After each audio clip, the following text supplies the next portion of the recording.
अस्सलाम वालेकुम जी, मैं हूं ज़िया बलोच। कुछ एक्सक्लूसिव ख़बरें और कुछ मेरा अपना तज्ज़िया और मेरी कुछ इन्फॉर्मेशन भी है। इस हवाले से बात करते हैं। बात बहुत बड़ी है जनाब। बात यह है कि इमरान खान साहब से एक नया मुतालबा किया गया है और वो ये किया गया है कि अगर आप मियां नवाज शरीफ साहब से माफ़ी मांग लें तो सारे मुश्किलात हल हो सकती हैं, सारे मसाइल हल हो सकते हैं और इन फ्यूचर जनाब आपके लिए कोई भी परेशानी नहीं होगी, वरना फिर आप मज़ीद कॉन्सिक्वेंसेस के लिए तैयार रहें। ये मैसेज किसके ज़रिए आया है और इसका अब तक रद्द-ए-अमल क्या है, इस हवाले से आज हमने सारी गुफ्तगू करनी है।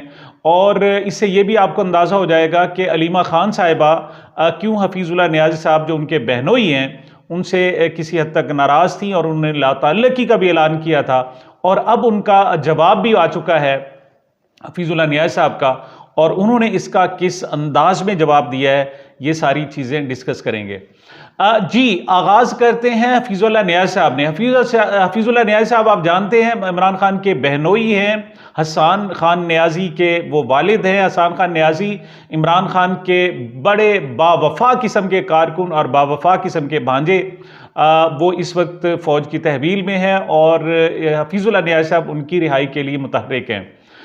वो इस हवाले से मुख्तलिफ़ किस्म के मौक़िफ़ इख्तियार करते रहते हैं। कभी वो साहब ज़रा एक बाप के लिए ये कैफ़ियत हो सकती है जब उसका बच्चा एक बहुत ही शदीद मुश्किल में हो, तो साफ ज़ाहिर बाप की कैफ़ियत का अंदाज़ा लगाया जा सकता है। वो कभी मुस्लिम लीग नवाज़ शरीफ की हिमायत करते हैं, कभी नवाज़ शरीफ की मुखालफत करने लग जाते हैं, कभी फ़ौज पर बहुत ज़्यादा तनकीद करना शुरू कर देते हैं, कभी कहते हैं नहीं मैं तो आपका 37 साल से 40 साल से मैं तो आपका अपना आदमी हूँ और खुगर हमद हूँ मैं तो। इस हवाले से भी गुफ्तगू होने लगती है। अब लेकिन उनकी मुलाकातें इस्टेब्लिशमेंट से करीब हैं और ख़ास तौर पर नवाज शरीफ साहब के हवाले से भी बहुत ज़्यादा मशवरे देते रहते हैं। असल तनाज़ा तब खड़ा हुआ जब उन्होंने उनका एक वीलॉग आया। वो वीलॉग ये था, उन्होंने कहा जी कि मैं सदर मुमलिकत से मिला हूँ और मैंने सदर मुमलिकत से कहा है डॉक्टर आरिफ अलवी साहब से कि आप इस कन्फ्यूजन को और ये जो गलत फहमी है और ये जो सारी बिगड़ती हुई सूरत हाल है इसको कंट्रोल करें और इसको ख़त्म करने के लिए अपना किरदार अदा करें। अच्छा, सदर मुमलिकत पहले भी किरदार अदा कर रहे हैं, वो इस्टेब्लिशमेंट से मुकम्मल राब्ते में भी हैं। इमरान खान साहब खुद कह चुके हैं कि उनकी तरफ से जो सोल रिप्रेजेंटेटिव हैं, वाहिद जनाब जो नुमाइंदे हैं जो हुकूमत से बात करने के लिए, इवन सियासी जमातों से बात करने के और इस्टेब्लिशमेंट से बात करने के लिए अगर कोई कर रहे हैं तो वो सदर मुमलिकत हैं। ये उन्होंने इमरान खान साहब ने गिरफ्तारी से पहले ये सब कुछ कह दिया था। अब बाद में एक छोटा सा इख्तलाफ हुआ और वो ये था कि इमरान खान साहब ने अपनी बहन अलीमा खान के जरिए ही एक मैसेज भिजवाया कि चूंकि सदर मुमलिकत डॉक्टर आरिफ अलवी साहब का एक ये आईनी तकाजा था, बेशक उन्हें जनाब इलेक्शन कमीशन कह रहा था कि आपके इख्तियार नहीं है कि आप इलेक्शन की डेट दें, उन्हें वजारत कानून भी कह रही थी कि उनका इख्तियार नहीं है और वो डेट दें, लेकिन उन्हें चाहिए था कि वो एक मुकम्मल लेटर लिख के उन्हें डेट देते। और इस पर सदर आरिफ अलवी साहब ने बाकायदा लेटर भी लिखा और 6 नवंबर की बाकायदा डेट भी बाकायदा प्रपोज की, लेकिन वो ये था कि ये अल्फाज थे कि कराए जा सकते हैं, ये नहीं था कि आप कराएं। तो अलीमा खान साहिबा के जरिए ये सबसे पहले पैगाम आया कि इमरान खान साहब सदर मुमलिकत से मायूस हैं। अब वो लफ्ज़ नाराज़ भी इस्तेमाल नहीं किया था, उन्होंने कहा था लफ्ज़ मायूस हैं। अच्छा, इमरान खान साहब से बहुत सारे लोगों की मुलाकातें होती रहती हैं, बहुत सारे वकला जाकर मिलते हैं, उनके दीगर लोग भी अब तो मुलाकातें शुरू हो गई हैं। लेकिन जब वकला मुलाकात करके आते हैं तो उनका कुछ अपना पर्सपेक्टिव होता है, अपनी सूरत हाल होती है। अब अगर जो पार्टी की रिप्रेजेंटेशन है वो या कोर कमेटी के एलामिये से सामने आती है या फिर इमरान खान साहब से मुलाकात करके जब उनकी बहन आती हैं और ख़ास तौर पर वो आकर कोई बात करती हैं, तो कौम को और पार्टी को भी अंदाज़ा होता है कि ये साहब ज़ाहिर है वो ज़ाती तौर पर नहीं कह रही, बल्कि ये इमरान खान साहब की आवाज़ है और उन्हीं का मैसेज और उन्हीं का पैगाम है। उन्होंने आकर ये पैगाम दिया कि इमरान खान साहब सदर डॉक्टर आरिफ अलवी से मायूस हैं, ये अल्फाज उन्होंने अदा किए। उसके बाद हफीज़ुल्लाह नियाज़ी साहब ने जाकर डॉक्टर आरिफ अलवी साहब से मुलाकात की। अच्छा, मुलाकात के लिए वो ये भी कहते रहते थे कि ठीक है जी, आप दरमियान में रोल प्ले करें और आप ही कर सकते हैं, कोई और नहीं कर सकता। लेकिन उन्होंने बाद में एक वीलॉग किया, उन्होंने कहा जी कि मेरी इत्तलात हैं, मेरी ख्वाहिश ही नहीं, एक होता है ख्वाहिश जाकर मिलना चाहिए ना ना ना, उनका कहना यह है कि सदर मुमलिकत डॉक्टर आरिफ अलवी नवाज शरीफ साहब से मुलाकात कर रहे हैं। अच्छा, ये बात भी किसी हद तक आपको समझ आती है कि मुख्तलिफ सियासी पार्टियों के रहनुमा उनसे मुलाकात करते रहते हैं। ये अलग बात है कि नवाज शरीफ साहब इस वक्त कन्विक्टेड हैं और मुजरिम है, सजा याफ्ता बाकायदा मुजरिम, अदालती मुजरिम है। तो साथ उन्होंने कहा जी कि उन्हें साबिक सदर आसिफ जरदारी साहब से, मौलाना फजल रहमान साहब से भी मिलना चाहिए, ये उनके था चाहिए, डॉक्टर आरिफ अलवी को। लेकिन उन्होंने नवाज शरीफ से कहा कि वो आइंदा चंद दिनों में जाकर मिलेंगे और जरूर मिलेंगे। उन्होंने कहा जी ये मैं खबर दे रहा हूं आपको कि वो लाजमी जाकर मिलेंगे। अच्छा, मुलाकात मिलेंगे जाके, ये भी नहीं कि ईवान सदर में आए। आमतौर पर प्रोटोकॉल यही होता है ना कि इवन वजीर आजम भी है तो वो ईवान सदर में आता है, वहां आकर मुलाकात करता है, और आर्मी चीफ है, कोई और चीफ सर्विसेज चीफ्स हैं, वो भी आकर मिलते हैं, इवन चीफ जस्टिस भी आकर मिलता है। तो सदर ममलकत को उनके ईवान सदर में आकर मिलता है, यानी प्रोटोकॉल वाइज वो पूरे ममलकत के सरबराह हैं, वो रियासत के सरबराह हैं, वो उन्हें आकर मिलता है। लेकिन हफीजुल्लाह नियाज़ी साहब दावा कर रहे हैं कि नहीं जी, सदर ममलिकत डॉक्टर आरिफ अलवी जाकर नवाज शरीफ से मिलेंगे, नवाज शरीफ मिलने नहीं आएंगे, बल्कि सदर ममलिकत डॉक्टर आरिफ अलवी जाकर मिलेंगे और उन्हें मिलना पड़ेगा। अच्छा, ये जनाब बातें हो गई। और फिर हमने कहा जनाब, मैंने टो लगाएं कि क्या सूरत हाल है, कि किस हवाले से बातें की जा रही हैं, क्या हो रहा है, क्या सूरत हाल है। तो मेरी मुख्तलिफ हवालों से मुख्तलिफ जो फैमिलीज़ राय थे, इमरान खान साहब के नियाजी फैमिली के कुछ लोग और दीगर लोगों से, और कुछ पॉलिटिकल पार्टी से, और उनके जो रहनुमा थे उनसे, और बहुत सारी। तो बाद में जनाब पता चला कि अब असल खबर मैं आपको बता रहा हूँ, असल जो इंफॉर्मेशन है, और उसमें किसी हद तक आप कह सकते हैं कि तज्जिया भी है। हफीजुल्लाह नियाज़ी साहब को भेजा गया कि आप जाकर उनसे, सदर ममलिकत को पैगाम पहुँचाएँ कि ये मामलात हल हो सकते हैं। क्या हो सकते हैं? पहले तो इमरान खान साहब से मुतालबा था ना कि वो 2 साल के लिए बाहर चले जाएं। बाद में उन्हें कहा अच्छा जी आप ना 6 महीने के लिए चले जाएं, कोई 1 साल के लिए चले जाएं, फिर 6 महीने पर भी आए, आप बीमारी के बहाने चले जाएं, किसी और बहाने से चले जाएं। उन्हें कहा गया खामोश रहें, वो तो खान साहब माने नहीं। और उन्हें यह भी कहा गया क्या मकाम आप चेयरमैन मुकर्रर कर दें, आप पार्टी से गैर एलानिया तौर पर ही चलो, थोड़ा सा साइड लाइन हो जाए। खान साहब तो इस पर साहब मानने के लिए तैयार नहीं है। अब उन्हें एक आखिरी ऑप्शन जनाब ये दी गई कि आप जनाब सिर्फ नवाज शरीफ साहब से माजरत कर लें, सिर्फ माजरत कर लें, आपके सारे मसाइल हल हो जाएंगे, और आपको खैबर पख्तूनख्वा हुकूमत भी दे दी जाएगी, और भी बहुत कुछ दे दिया जाएगा।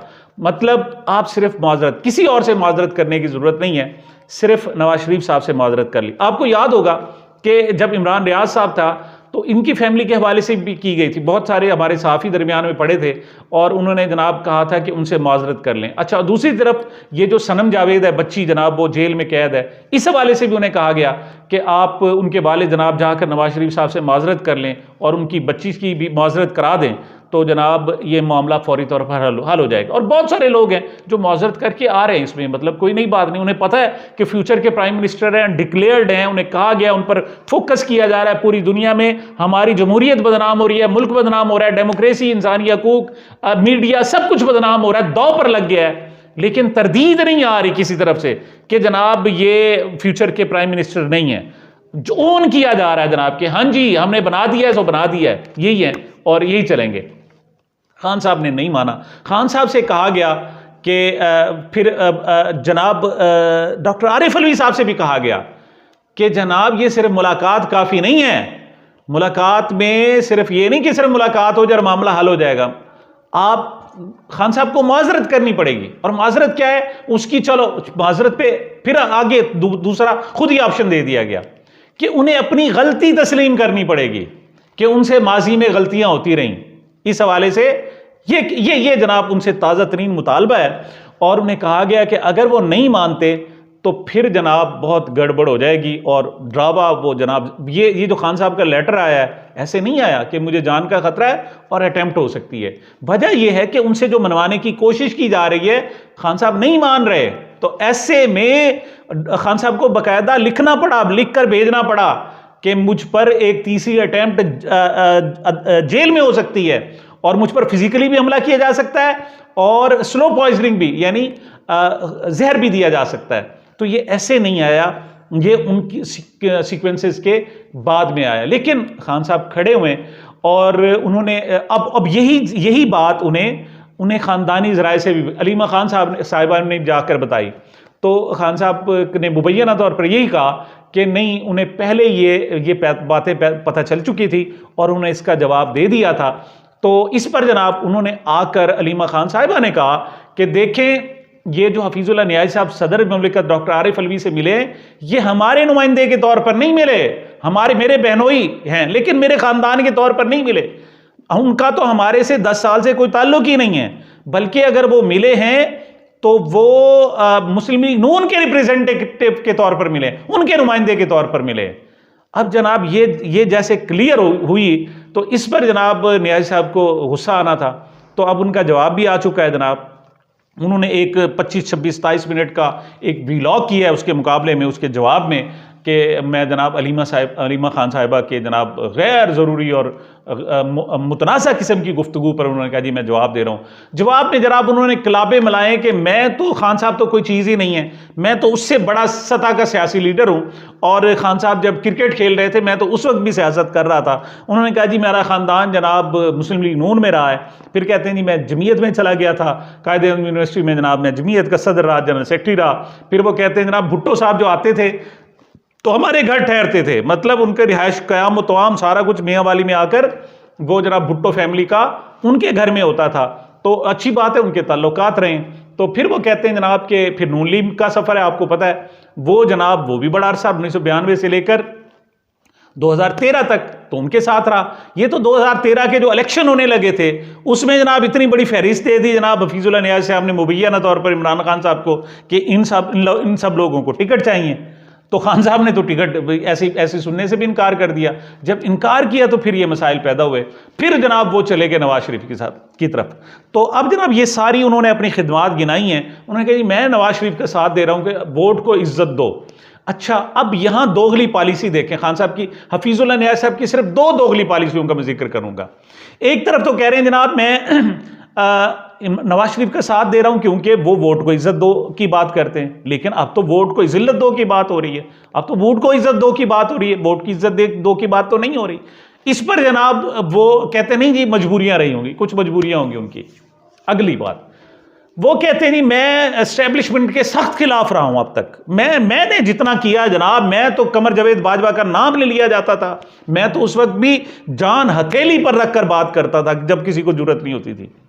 तो भाई उस वक्त नजर आ रहा था, आजकल आपको कुछ नजर नहीं आ रहा। आजकल को आंखों का मोतिया उतर आया है, ऑपरेशन कराना है, क्या मामलात हैं आजकल भी तो कुछ बोले, लेकिन आज की कल भी उनके पास जस्टिफिकेशन है। वो कहते हैं जनाब कि एस्टेब्लिशमेंट के लिए आइन को पांव तले रोंदना उनकी मजबूरी है, ये मजबूरी की वजह से ऐसा वो कर रहे हैं, वरना वो ऐसा नहीं करना चाहते थे। अब ये कौन सी मजबूरी है जनाब, ये आप खुद देख लें। अच्छा, दूसरी तरफ जनाब हफीजुल्लाह न्याज़ी साहब कहते हैं कि मैं तो जनाब बड़ा ख़ानदान का बड़ा बावकार हूं, मैं तो एक लफ्ज़ नहीं बोलना चाहूँगा, उन्होंने मेरी बात की, मैंने, जबकि उन्होंने कोई गलत बात नहीं। उन्होंने कहा जी 10 साल से हमारा ताल्लुक नहीं है। हफीजुल्लाह न्याज़ी साहब ने कहा जी मेरा 11 साल से ताल्लुक नहीं, उन्हें पता नहीं है, मैंने खुद कता ताल्लुक किया हुआ है और मैं, लेकिन ये वजाहत उन्होंने नहीं की कि वो सदर से जो मिले थे वो किसके नुमाइंदे के तौर पर मिले थे, वो क्यों शो कर रहे थे कि वो जनाब न्याज़ी फैमिली की तरफ से और इमरान खान की फैमिली की तरफ से मिल रहे हैं। इस किस्म की जनाब वो ख्वाहिश का इजहार कर रहे हैं कि इस्टेब्लिशमेंट तो चाहती नहीं जनाब, वो न्याज़ी के इंतहाई हमदर्द हैं इमरान खान साहब के, और इस वजह से उनसे मुलाकात कर रहे हैं। तो जनाब बड़ा कोरा किस्म का इनकार आया है और हफीजुल्लाह न्याज़ी साहब को इमरान खान साहब की तरफ से भी, दूसरी तरफ से जनाब मोहतरमा अलीमा खान साहब की तरफ से भी। तो अब उनकी जनाब किसी हद तक तबीयत साफ़ हुई है। तो अब जनाब आखिर में उन्होंने कहा है जी कि मैं तो इज़्ज़त नहीं उछालना चाहता, लेकिन किसी को अपनी इज़्ज़त खुद उछलवाने का जनाब शौक़ है। तो खाक है जनाब आपको, आप अच्छे सरबराह, या तो इस किस्म की वर्डिंग इस्तेमाल न करते, लेकिन आप वर्डिंग तो इस्तेमाल करें। आपके मुकाबले आप अलीमा खान साहब ने तो कहा ऐसा लफ्ज़ इस्तेमाल नहीं किया, कोई सख्त कि आपकी इज़्ज़त उछाली जा रही है, ये किया जा रहा है, तो आप ही उछाल रहे हैं।